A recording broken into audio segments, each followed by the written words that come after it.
बच्चों good morning. आज कक्षा 8 में विषय नागरिक शास्त्र और अध्याय 2 मौलिक अधिकार एवं कर्तव्य। ये हमारे संविधान में हमको मौलिक अधिकार प्रदान किए गए हैं। किसी भी देश की उन्नति में वहाँ के नागरिकों का विशेष योगदान होता है और उन्नति के लिए नागरिकों को कुछ विशेषाधिकार प्रदान किए जाते हैं जिन्हें मौलिक अधिकार कहते हैं। तो भारतीय संविधान में भी मौलिक अधिकार प्रदान किए गए हैं। और कर्तव्य, मौलिक कर्तव्य जो होते हैं वो व्यक्ति का कर्तव्य होता है कि अपने देश की उन्नति के लिए वो अपने कर्तव्यों का पालन करें। मौलिक अधिकारों का हनन नहीं किया जा सकता। अगर कोई व्यक्ति मौलिक अधिकारों का हनन करता है किसी भी नागरिक के, तो वह नागरिक उसके विरुद्ध न्यायालय में अपील कर सकता है, मुकदमा दर्ज करा सकता है। पहले हम आपको बताएंगे मौलिक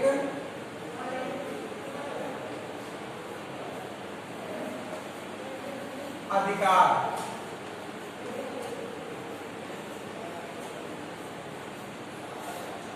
तो मौलिक अधिकार की बात करते हैं। मौलिक अधिकार ये हमको हमारे संविधान द्वारा भारत के प्रत्येक नागरिक को प्रदान किए गए हैं। इसमें इन अधिकारों को प्रदान करने में जाति, लिंग, धर्म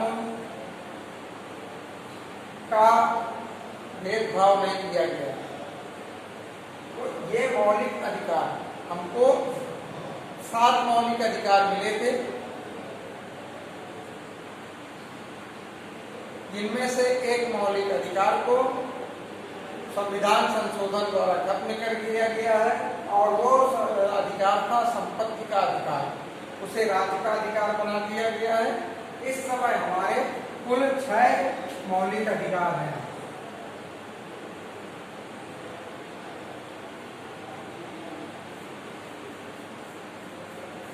मौलिक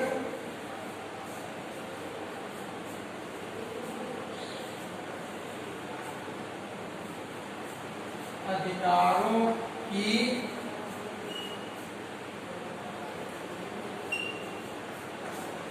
कुल संख्या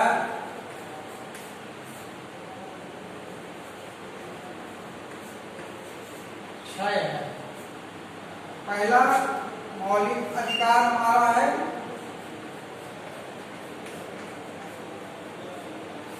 समानता का अधिकार।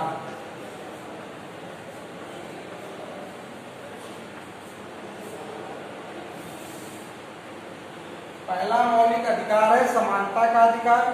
भारतीय संविधान में प्रत्येक नागरिक को, चाहे वो किसी भी धर्म, जाति और लिंग का हो, प्रत्येक नागरिक को समान शिक्षा, उन्नति में आगे बढ़ने के लिए समान अवसर प्रदान किए गए हैं। इसे ही समानता का अधिकार कहते हैं। किसी विशेष जाति या विशेष धर्म के व्यक्ति को हमारे संविधान में ये नहीं लिखा हुआ कि उसको शिक्षा प्रदान की जाएगी या उसको उन्नति के रास्ते में प्रथम स्थान मिलेगा। ऐसा किसी भी धर्म या विशेष जाति के व्यक्ति को हमारे संविधान में स्थान नहीं दिया गया है।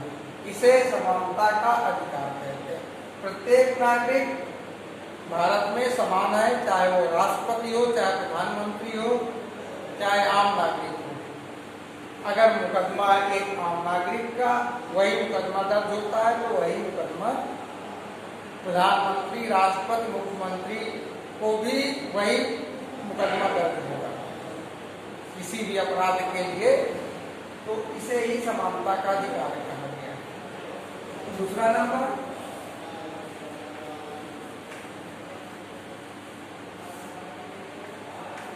स्वतंत्रता का अधिकार।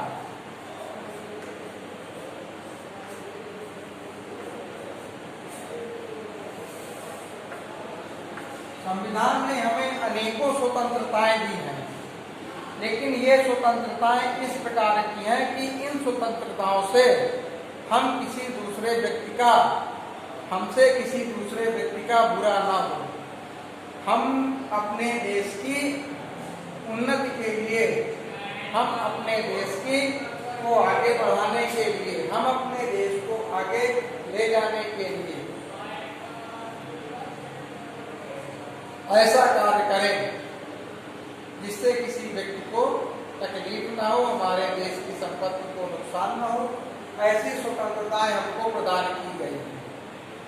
जैसे इनमें से अनेक स्वतंत्रताएं हैं, जैसे हमें बोलने की स्वतंत्रता प्रदान की गई है। हम अपने मनोभाव को प्रकट कर सकते हैं, हमारे अंदर क्या है इसको हम बोलकर दूसरे को बता सकते हैं। व्यापार और नौकरी करने की स्वतंत्रता, हम भारत के किसी भी स्थान में जाकर के अपना व्यापार, निवास स्थान या नौकरी कर सकते हैं। अभी तक जम्मू कश्मीर में ऐसा नहीं था, लेकिन 5 अगस्त 1919 को माननीय प्रधानमंत्री नरेंद्र मोदी द्वारा 370 धारा को खत्म करने के बाद हम जम्मू कश्मीर में भी जा सकते हैं और वहाँ भी अपना व्यापार, नौकरी आदि कर सकते हैं, निवास स्थान बना सकते हैं। अभी तक ये अधिकार जम्मू कश्मीर को छोड़ करके रहने का अधिकार ये हर जगह पूरे भारत में हमको मिला हुआ था। तीसरा अगला नंबर आपका धर्म की स्वतंत्रता का अधिकार।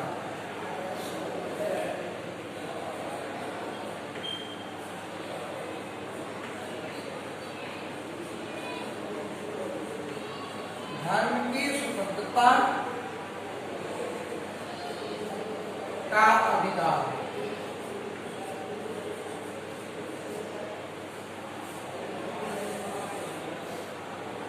हमारे संविधान ने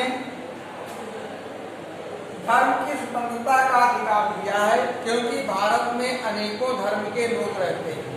उनमें से हिंदू, मुस्लिम, सिख, ईसाई आदि अनेक धर्मों के लोग हैं।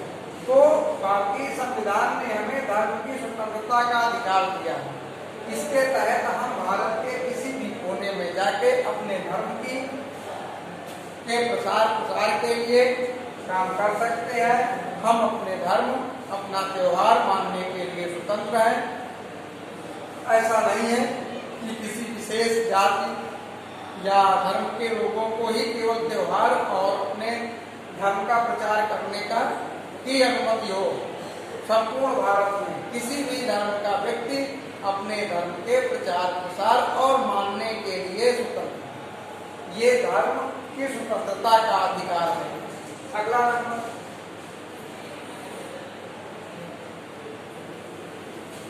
सांस्कृतिक एवं शैक्षिक अधिकार।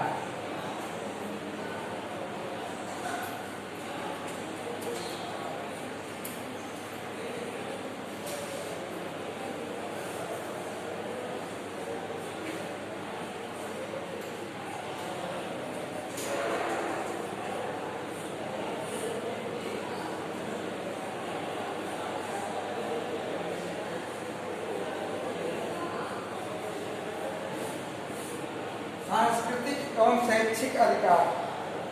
भारत एक ऐसा देश है जहाँ विभिन्न प्रकार की भाषाएं बोली जाती हैं। यहाँ भारत में कितने प्रकार की भाषा बोली जाती है? लगभग अनेकों प्रकार की भाषाएं बोली जाती हैं, लेकिन 22 भाषाओं को हमारे संविधान ने मान्यता प्रदान की है। सांस्कृतिक और शैक्षिक अधिकार के अंतर्गत हम अपनी भाषा जो हमारी मदर टंग है उसके अनुसार हम किसी भी प्रदेश में जाकर विद्यालय, प्रादेशिक विद्यालय या स्कूल खोल सकते हैं और बिना किसी भेदभाव के राज्य सरकार हमें उसकी उन्नति के लिए सहयोग करती है। अगला नंबर, शोषण के विरुद्ध अधिकार। शोषण के विरुद्ध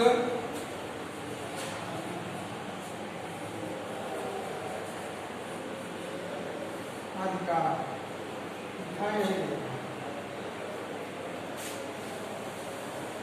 ये 4 अधिकार आपने देख लिए और ऊपर लिख रहे हैं।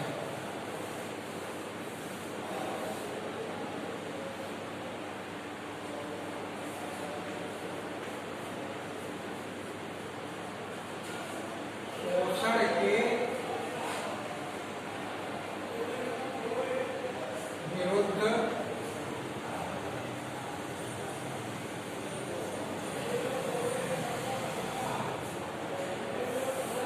अधिकार। शोषण के विरुद्ध अधिकार ये हमारे संविधान द्वारा हमारे देश के गरीब बच्चों, गरीबों और महिलाओं के लिए प्रदान किया गया है, जिसके अनुसार कोई भी व्यक्ति किसी भी महिला, गरीब व्यक्ति या बच्चों का शोषण नहीं कर सकता है। प्रत्येक बच्चे को 14 साल से कम उम्र का अगर है तो उससे कोई भी पारिश्रम पूर्ण कार्य नहीं कराया जा सकता और इसे दंडनीय अपराध घोषित कर दिया गया है। हमारे संविधान द्वारा 14 वर्ष से कम के बच्चों को काम पर लगाना दंडनीय अपराध है, क्योंकि छोटे बच्चे शिक्षा प्रदान करने के लिए, उन बच्चों को शिक्षा प्रदान करने के लिए राज्य सरकार ने उनको अधिकार भी दिया है। पुराने समय में दास प्रथा थी, दास बना लिए जाते थे, उनका शोषण होता था, उसका भी अंत कर दिया गया है। तो ये हमारा शोषण के विरुद्ध अधिकार है। अब संवैधानिक उपचारों का अधिकार।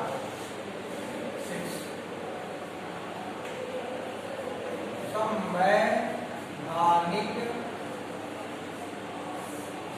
उपचारों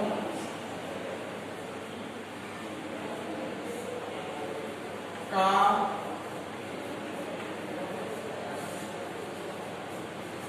अधिकार। यह सबसे महत्वपूर्ण मौलिक अधिकार है। संवैधानिक उपचारों का अधिकार ये सबसे महत्वपूर्ण अधिकार है और इसके तहत हम अगर हमारे अधिकारों का हनन होता है तो हम संविधान के अनुसार न्यायालय की शरण ले सकते हैं। मौलिक अधिकारों को न्यायालय द्वारा लागू किया जाता है, जिससे हमारे मौलिक अधिकारों का कोई हनन ना कर सके। इसे मौलिक अधिकारों का मैग्ना कार्टा भी कहा जाता है। तो ये हमारे 6 मौलिक अधिकार हैं। एक हमारा संपत्ति का अधिकार था, जिसे भारतीय संविधान ने संशोधन के द्वारा खत्म कर दिया है। तो इस समय हमारे केवल 6 मौलिक अधिकार बचे हुए हैं।